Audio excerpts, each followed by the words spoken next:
Hi, this is Leor Galil with the Chicago Reader.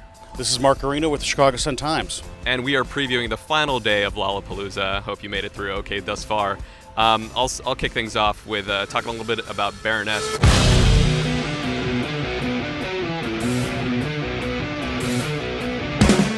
Hard rock group.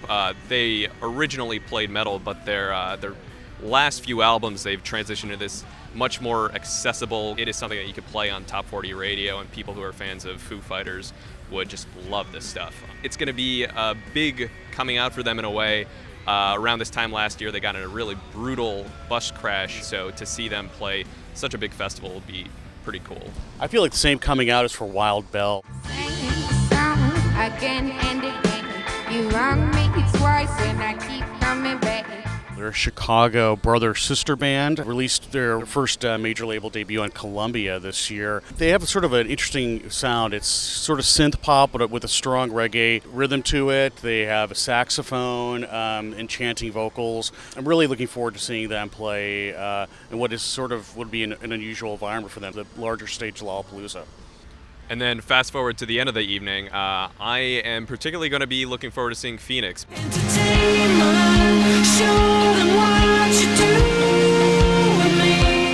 I haven't seen them before. They are just coming off of releasing a new album called Bankrupt, which takes a really hyper-accessible, kind of shiny indie pop sound and makes it bigger. There's a bit of a retro tinge to it.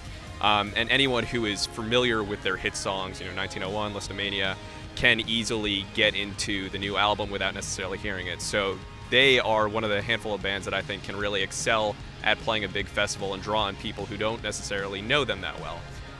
But they are playing at a particularly interesting time.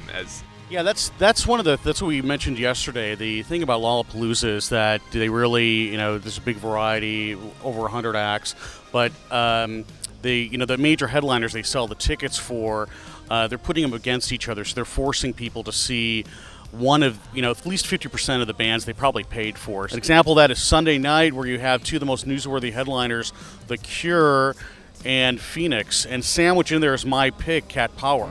Nowhere to go, nowhere to go. She's known for horrendous live shows, breakdowns on stage, meltdowns. However, that's supposedly she got over that, but she did cancel her tour last year.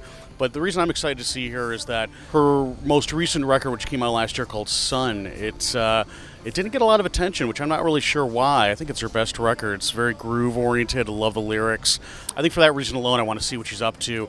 But hopefully the outdoor setting won't get her back to her old tricks. I've seen Cat Power recently on her recent tour. I can say that she isn't struggling the way that she once did, but the performance didn't really grab me in a way that I would have wanted her to. Yeah. And in this environment, I wonder how many people just aren't going to be able to stand watching any of these acts at the same time for more than 15 minutes. And maybe for them, Lollapalooza is a good fit. Yeah, I guess if it's sort of like if you want to pick and choose little small segments of different headliners, I suppose you can do that. But to really see full sets of all these really kind of major names, it's going to be impossible. Certainly, and especially when The Cure doesn't tour that often. That's right. And when Phoenix is coming off of such a huge album. Yeah, two of the most newsworthy acts of Lollapalooza Sunday night. But we'll see you at the park. I'm Guarino with the Chicago Sun-Times. And I'm Leor Galil with the Chicago Reader. Be sure to check suntimes.com and chicagoreader.com for all your festival updates.